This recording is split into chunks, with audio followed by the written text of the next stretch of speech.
Hey, this is the PixelBlipsPodcast for August 19th, 2012. Yes. I'm Andrew Ryan. That is Dave DeWart. Today on the podcast, we will be doing something special. We're going to talk, like we normally do, we're talking about what we're playing. We're going to talk about the Gamescom, the European Games Convention. We're going to introduce a new segment where Dave and I will each spotlight a retro game or an older game, maybe not, maybe it's current generation, maybe it's not, but that we feel you need to pick up, you should be interested in. A hidden gem, as it were. Well, mine's not so hidden, but yeah. Yeah, well, and the other thing we're going to talk about today, we're going to do a little bit different because we're going to talk about spoilers with The Walking Dead episodes 1 and 2 from Telltale Games. Yes. So if you don't want to hear about that, we'll let you know the spoilers are coming up, and that you can put your fingers in your ear and go no at that time. It'll be at the end of the show, so you don't have to worry about missing. We're not going to surprise you with it, so don't worry about it. We'll get to it. But first, Dave, what are you playing this week? Well, we already talked about. We're going to talk about The Walking Dead. I finished episode 2 finally on. I have been this week. itching to talk to people about it. And that was freaking awesome. I loved it. I went garage sailing this weekend. Everyone loves garage sailing. Yes, I do. And I picked up, I think, Gears of War, the first one for my 360 for like $5. Yeah. So I was playing that a little bit. generation. Well, yeah, and it was a bunch of kids selling it. They probably played the crap out of it, and they're like, I don't want this anymore. So Yeah. they were all marked up at like 10 or 15. I'm like, dude, I'll give you $5 for this. Okay. So She's stealing I food know, from the mouth of babies. stealing from these teenagers. You're a horrible man. Scrooge McDuck has more altruism than you do. Anyway, what else were you... And that's pretty much it. I tried playing Minecraft, but my laptop doesn't seem to like it anymore. So it runs for about 10 minutes, locks up, and I have to restart it. So I don't know what the deal is. I don't know if it's a problem with the patch or what. So. Oh, we'll see. But other than that, that's about it. Let's see. What have I been playing? I haven't played a lot this week. I have a few health issues. But I did play a lot of Persona. Because, basically, if I'm awake at odd hours... Persona works. The Vita, I can just turn on the Vita and lay in bed. So Persona, I'm doing pretty well in. Okay. I'm gauging I'm about halfway through the game-ish. Let's see what else have I been playing. I played a lot of sound shapes, but I'm trying to kind of slow down the sound shapes because I don't want to burn through it too quickly. But then you get all those user-generated levels also, yeah. so which I'm also always have now more itching stuff. to get into. But yeah, so right now I'm in the middle of the Dead Mouse album. It's really good so far. Which one? Special for for that? Okay. sound shapes, yeah. The Dead Mouse album, the Beck album, and the guy that did the now music you make for me Sword really and want to drop Sorcery. the $15 on that game. It's so good. I might have to buy that then. It's so good. Okay. I haven't played it that much on my PS3. I played it last night. We had company over, and they just wanted background music, and I wasn't part of their conversation. So you're just kind of playing it. I was just kind of playing it in the background. Too. Yeah.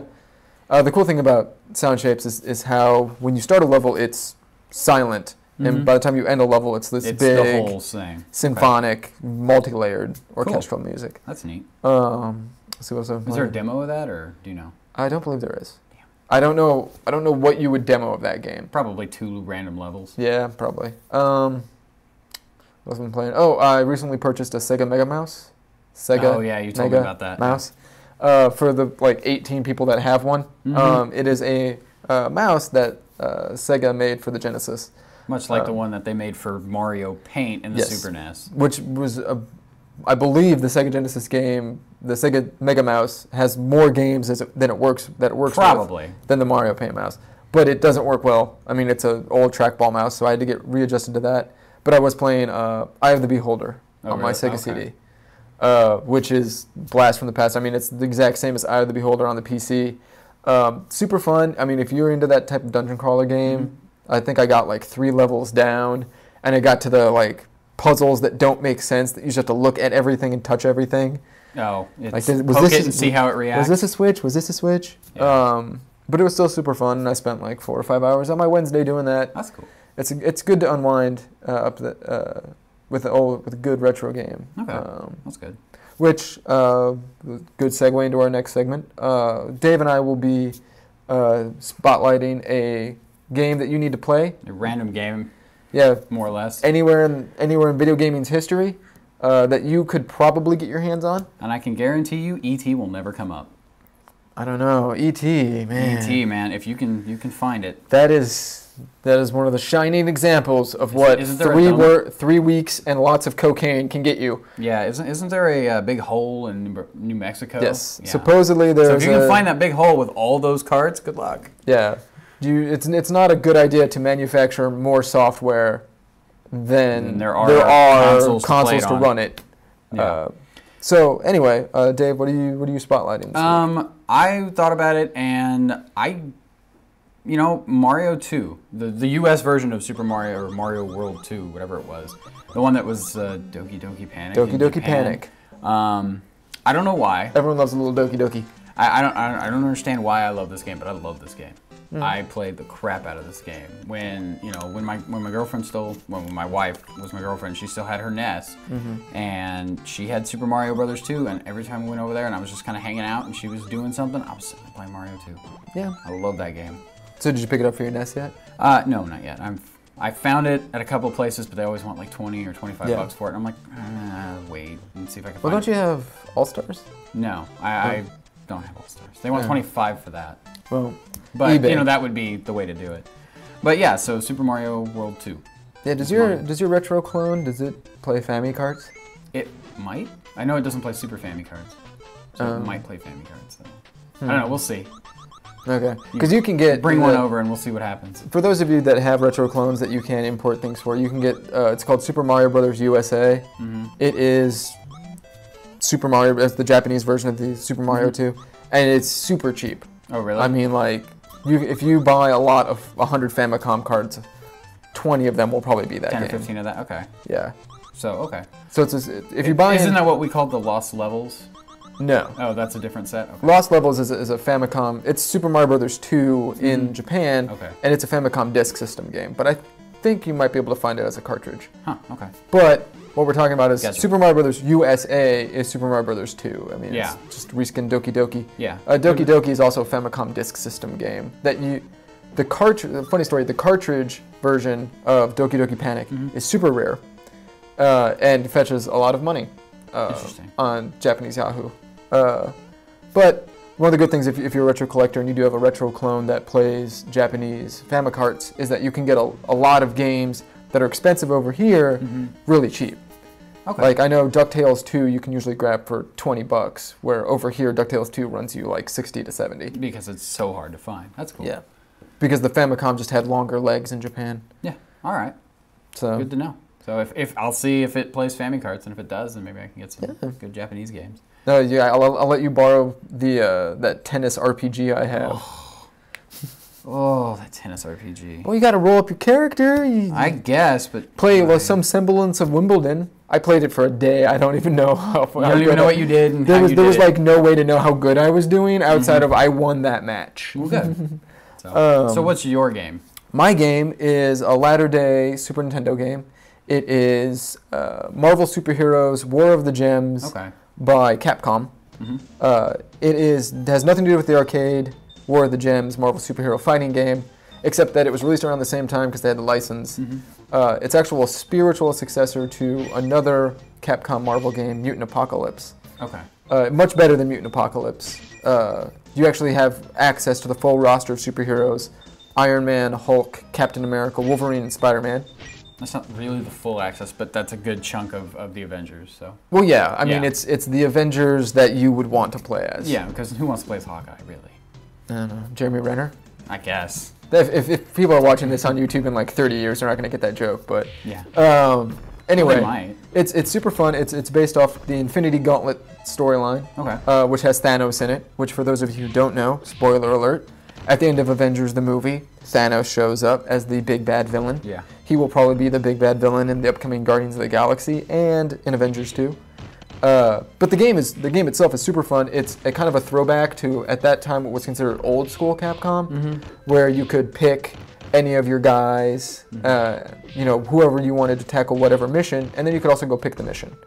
So you play like the first part of the game where you're going to like an aquarium. Yeah, so I saw they had the level selects, and you get to choose between the 5 guys. Now, do each of the guys have their own path through? Or is it pretty much the same linear path, and you just choose certain the guy? levels. The one that sticks on my mind is Latveria, Doctor Doom's level.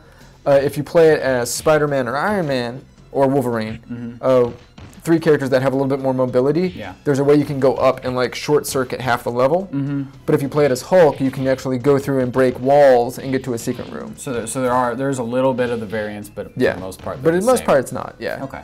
Because I was watching some of the YouTube videos today, and they showed like the asteroid belt, and they had Iron Man flying around. And I'm like, how's Hulk gonna pull that off? Yeah. Well, so there's ways to get around it if you're Hulk, but certain characters are better suited to certain levels. Yeah. And also, as you beat bosses, you get the Infinity Gems, which you can equip one Infinity Gem, and will give you something like one of them makes you faster, or one of them gives you life regen. Yeah. Yeah. I was like watching that stuff today.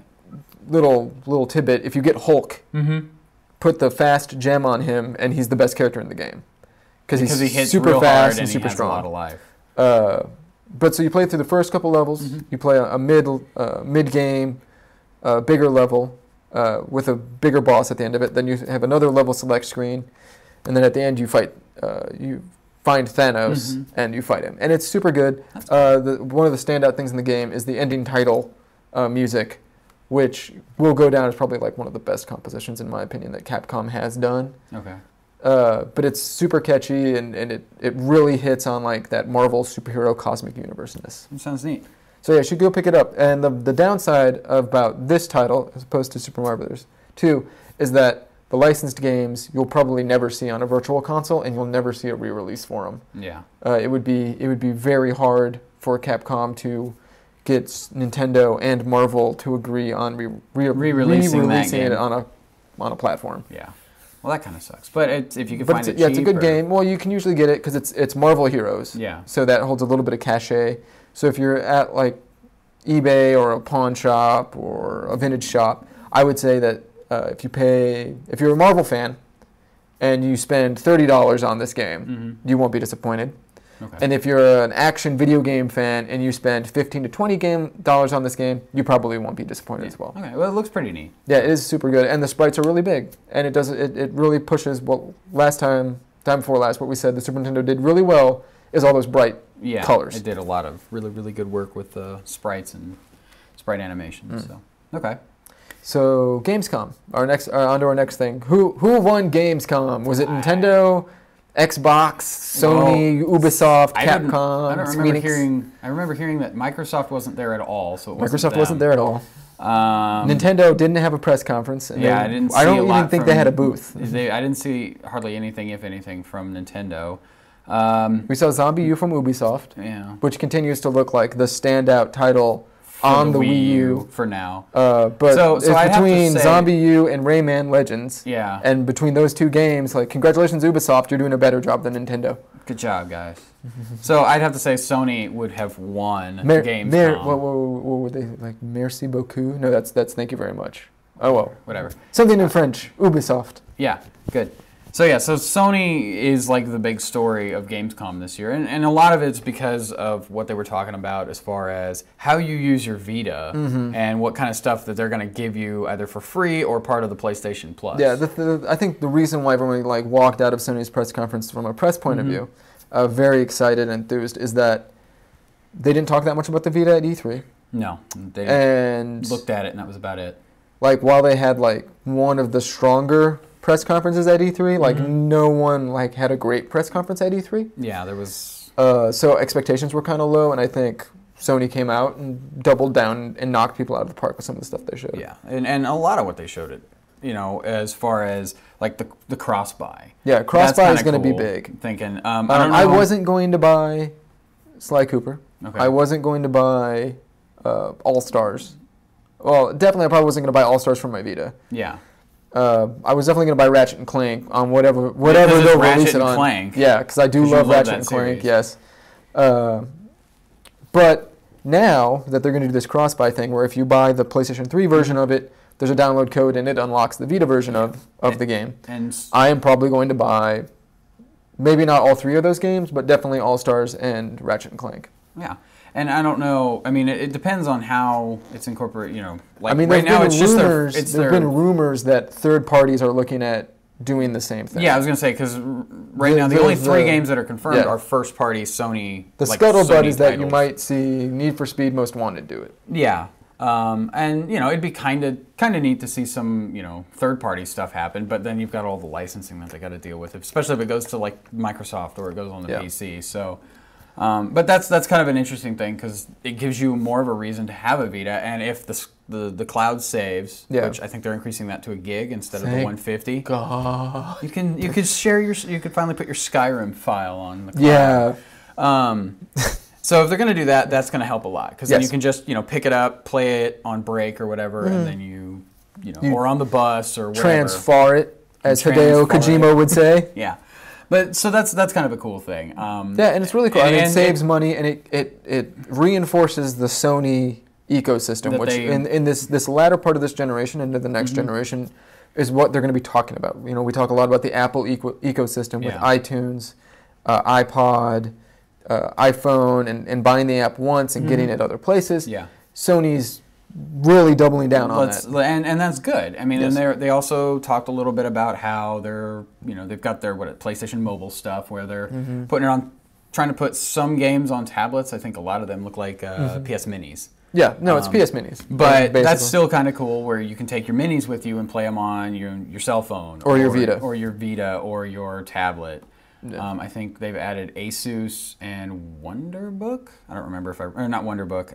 Don't say Wonderbook. No. Well, they talked about a lot of Wonderbook stuff too. Yeah. But they added Wonderbook is one of those things that once again I look at them like I'm sure grade schoolers are going to love this, but I don't get it. Yeah, it's what HTC, Xperia, Asus, and WikiPad. I think are the device manufacturers that they're doing. Yeah, and it's going to be good because once again it gets people locked into that ecosystem, and Sony wants people locked into that ecosystem because if, let's say, you really like, I don't know, Sony's version of Pac-Man, and you have it on your phone, and you're going to buy a TV, and the TV says we'll work with Sony mobile stuff, you're going to buy that. That's another reason to buy that TV.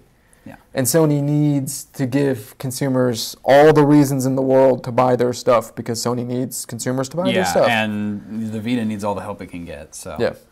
And then they also talked about their cross-control stuff, which is essentially them going, hey, Nintendo, we can do that too. Yes. Because they said that at E3 or whenever. The E3 that the Wii U the Little Big Planet demo was more interesting to me by leaps and bounds than anything Nintendo showed that was not Rayman Legends or Zombie U. You keep saying Rain Man, it's Rayman. I said Rayman. It sounded like you said Rain Man.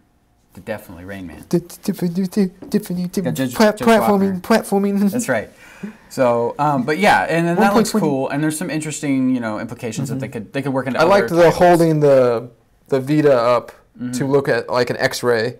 And when you ghosted over Sackboy, you saw Sackboy's skeleton, and he waved.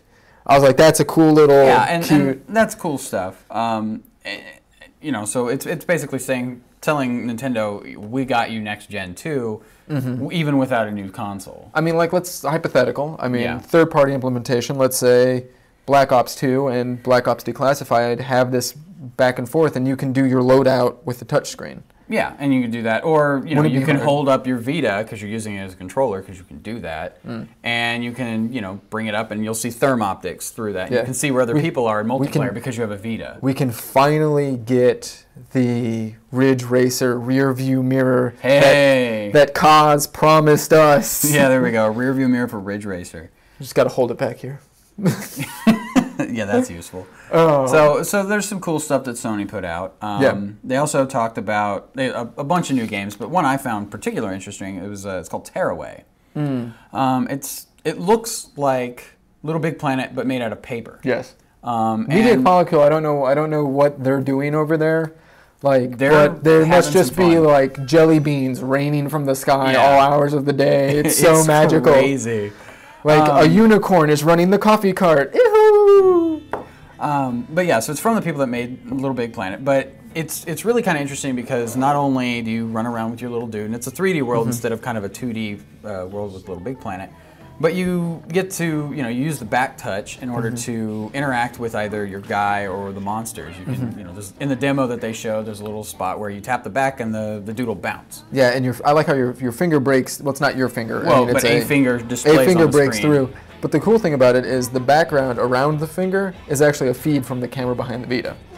Oh, really? Oh, I didn't know That's that. one thing they I pointed didn't out. They see were that. like, as you poke through, like you can see the whatever's beneath you. So if you it's got your not laptop, through you'll the see Vita. keyboard. Yeah, it's not through the Vita, but you can. Yeah, that's cool. So Tearaway was very magical. Of all the new games they announced, I'm a big fan of 2D platformers, so I thought Puppeteer was really cool. Yeah, I saw that and I didn't know quite what to think of it. I mean, again, I hate comparing stuff to Little Big Planet, but that's what it looks like to me. Well, but it's neat looking, and if it's got that weird like old schooly theater frame around it all the time, that'll be kind of interesting, I guess. Let's see. They also showed Rain, working title, which looks like another in the long line of what I would consider like Sony's become known for in this generation, the artsy-fartsy, really cool, smaller game. Yeah, and we don't know much about it. The journeys, the flows, the flowers, the papaños, dyad, stuff like that. But we don't know a whole lot about it other than you're an invisible kid and it's raining everywhere. Yeah. And you can only see your character when you're walking around in the rain. Now,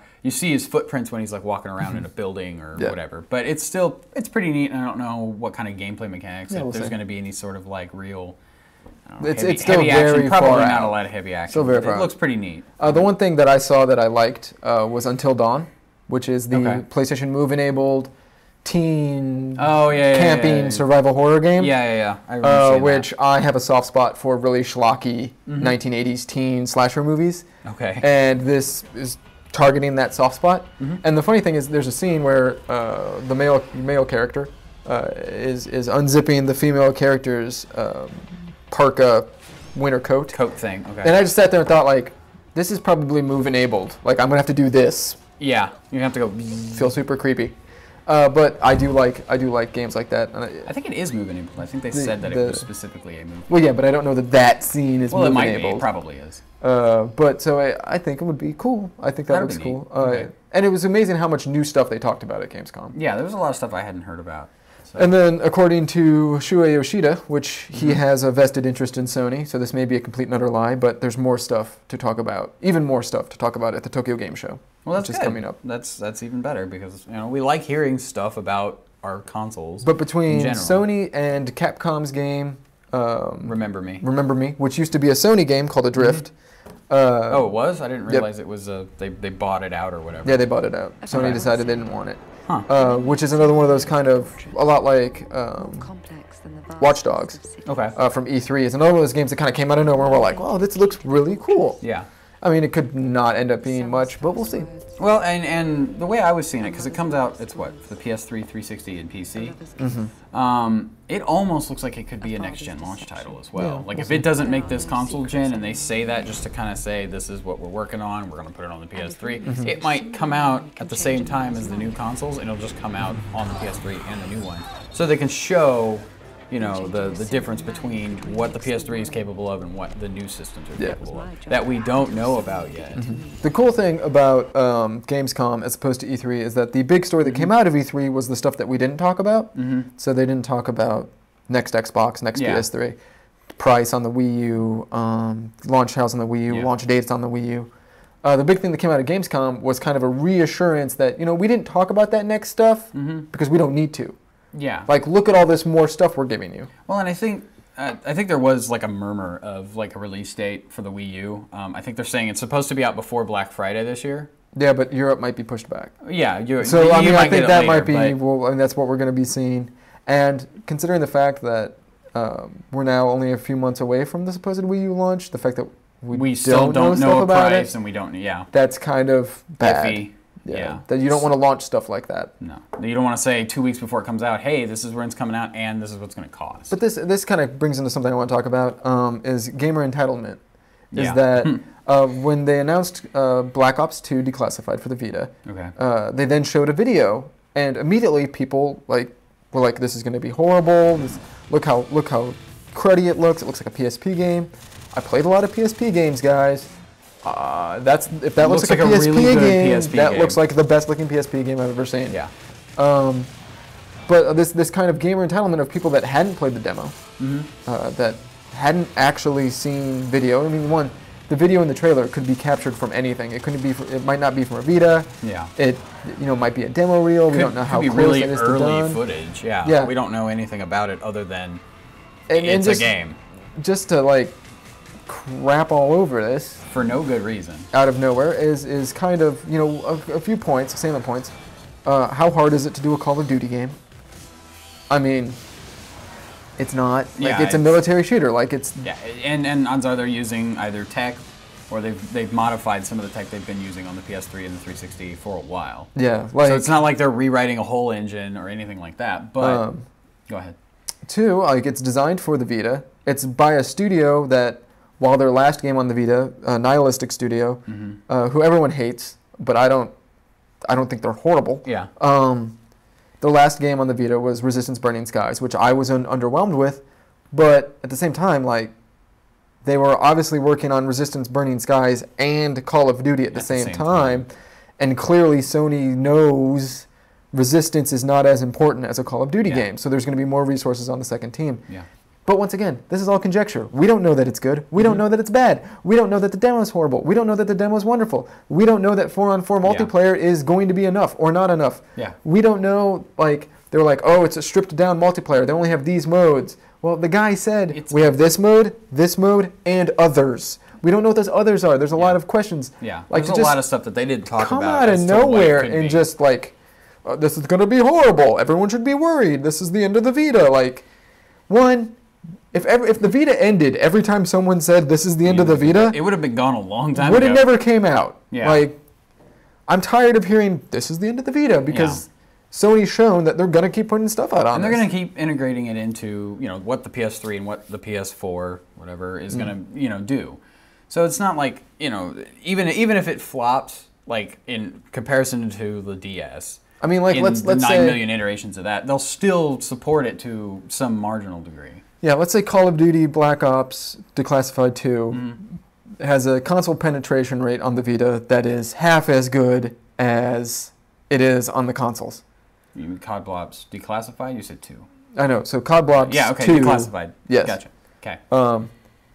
If that's the case, that's a success for the Vita. Yeah. If it's half as good, if it sells half as good as the other one, not in terms of numbers because there's just not that many Vitas out in the wild, but in terms of console penetration, that's a success. Yeah. And if it's a crappy game, it's a crappy game. Everyone that comes out of the woods screaming about this stuff, like, you know what? Modern Warfare 3 wasn't the best Modern Warfare 1. Modern Warfare 2 wasn't the best Modern Warfare 1. Modern Warfare 1 was the best one. And it sold the least.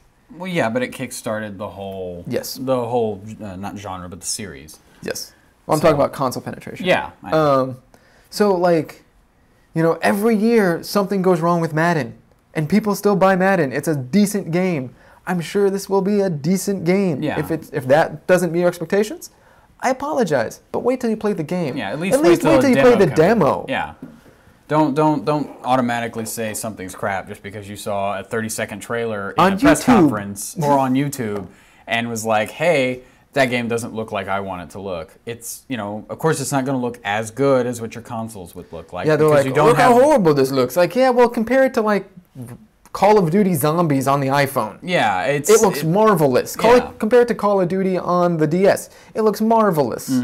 So just and this, don't be a cynic. Don't be a cynic. This is not coming from people who are like giant COD fanboys either. Because neither of us really enjoy it. Like COD I'm probably going to buy COD Black Ops 2 because there's a Nine Inch Nails track in it, and I really like Nine Inch Nails. So $50 for one song. Yes. But don't be a cynic. Like, and this comes up a lot when we talk about the Wii U. Is that like I can look at the Wii U and I can understand what they've shown me. I don't really want it.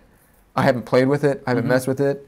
There's not like there's any test demos for us to play with. Yeah, but I'm open to, hey, maybe I'll mess with it. Maybe I'll like it. Maybe Nintendo will get lightning in a bottle twice. Maybe this is what people want.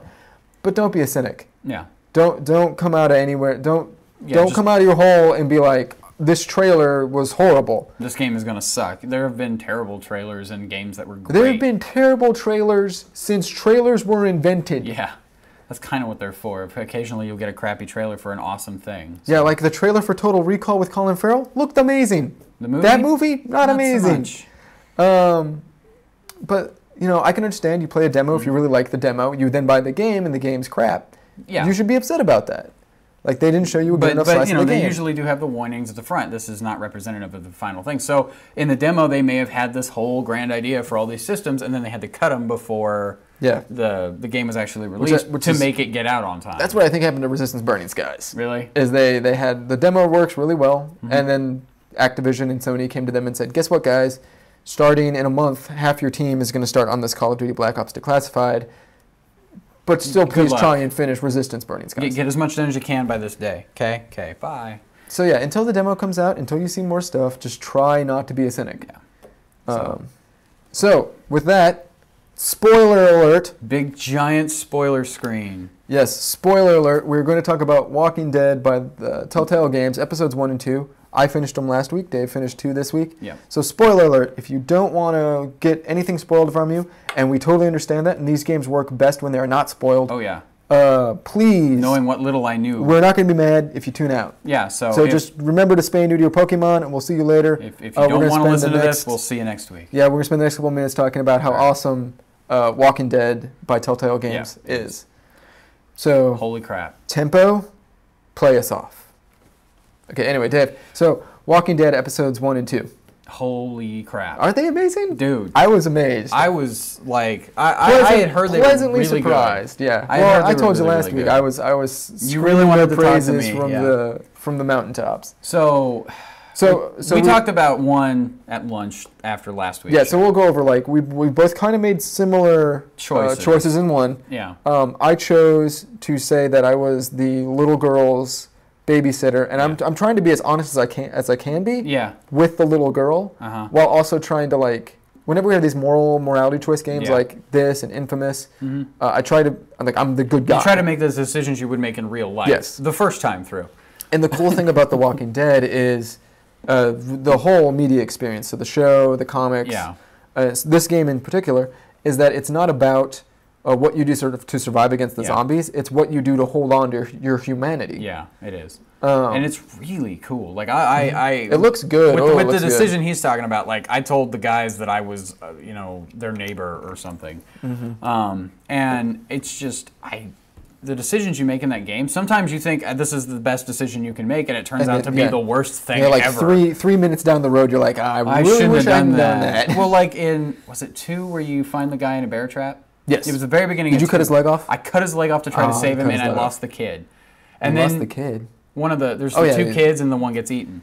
And then, you take him back to camp, and holy crap, he comes back as a zombie because it's not if you get bitten, it's if you die. Which that does ruin something from the TV show. Yeah, so I didn't know that. The TV show, you make it all through seasons 1 and to the end of season 2 without knowing that. Thanks, because I'm only 3 episodes into 2. Into season 2? Uh-huh. So you've watched all of season 1? Yeah, I have. Okay, well, they're still talking about the bites. Yeah, they are. Yeah, so you don't know that it's... You said it ruins something. Never mind.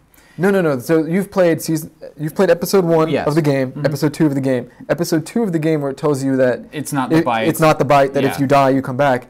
That ruins something in season 2 of the TV show. Oh, okay. Well, we'll find. Me and my wife will find out about that later. Yeah. And she fell asleep anyway, so she probably doesn't know anything. My wife does not want to watch The Walking. Even I could tell her it was the greatest thing since sliced bread. She's like, don't want to watch zombies, the game or the show or either? The show. She's like, zombies, I don't need zombies. I'm like, okay. There's enough zombies already. So you make a lot of tough choices. For instance, at the end of episode 2, after you've discovered that what's for dinner. Yeah. Soylent Green is people. Yeah, and so is that ribeye. Yeah. Cutting off the dude's legs. So one of the things, after you escape, you have the chance to kill one of the brothers. You can actually kill both of them. Yeah, you can kill both of them. Yeah. But so I'm talking in sequence that you have the first chance to kill the first brother. And then okay. And when I played it, I actually died. The guy killed me twice. The guy with the shotgun? We got the shotgun. Okay. The first brother, because I didn't react quick enough, during both of the scenes. Gotcha, okay. Which is a common problem with me in these types of games. I got stuck at the point where the mom has the woman held hostage. Oh no, I'm pretty good with that. I got stuck there because I didn't realize that you had to mouse over the woman and talk to her. Yeah. So I just kept moving forward, waiting for something to pop up, and it never did. And then she shot me, and I'm like, yeah. So the first brother. So after he killed me so many times, and he says a bunch of really vile crap. Oh yeah, he's a dick. And he shoots the lady in cold blood at the campsite. Did you shoot her or did you let him shoot her? No, I let him shoot her. Yeah, I was trying to talk her down. Anyway, because that's what I would do in real life. Well, and because she was going to spill the beans about what was going on with the mom and the then kid, eating the guys. people. Yeah. So one of the things, so this guy's on the, mouthing off to me, and I have the pitchfork, and I stab him. Yeah. And then immediately the little girl that you're taking care of walks out of the back room and freaks out because she just saw you kill a guy. Stab that guy. Yeah. And the dialogue choices come up, and it's like, he was a bad man. He was a bad man. He deserved to die. He was a villain. He was going to be a zombie and there's eat all these you. different things. And one of them is, she goes, should you have killed him? And one of them is like, no, I shouldn't have. And that's the one I chose because in that moment I was like, I shouldn't have killed that guy. Yeah, I shouldn't have killed that guy. Because the zombie's going to get him anyway. So then the second time, when you're fighting the other brother, who's named Andy, which I don't take personally if you beat the crap out of him, I punched him twice, and he starts screaming at you, and I'm like, I'm done. I'm letting you die.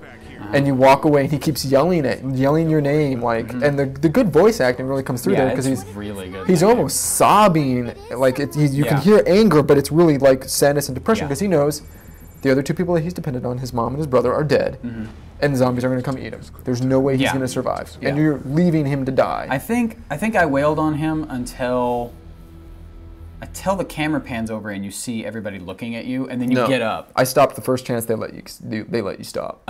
Well, because in mine, he just stood there defeated, and he wasn't yelling at me at all. He just went to knees and looked down at the ground as you and your crew walked away. No, he yells at when I left. He was yelling at me all the way through the gate, and at the end you can almost hear him sobbing, yelling my name. I was that's very powerful. Yeah, it's really good. So here's the big decision at the end of episode 2 is when you guys are driving along the road and you come across the car with the supplies in it. What'd you do? I took the supplies. I didn't. Why?